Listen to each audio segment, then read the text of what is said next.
തിരുവനന്തപുരത്ത് ആനയെ മർദ്ദിച്ച പാപ്പാനെതിരെ കേസെടുത്ത വനം വകുപ്പ്.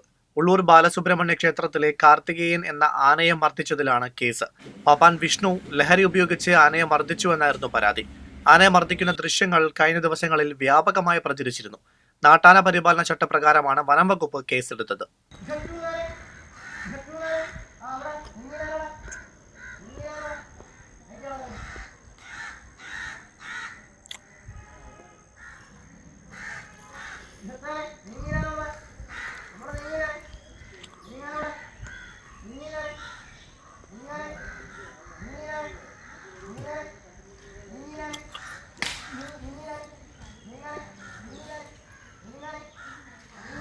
അതല്ലേ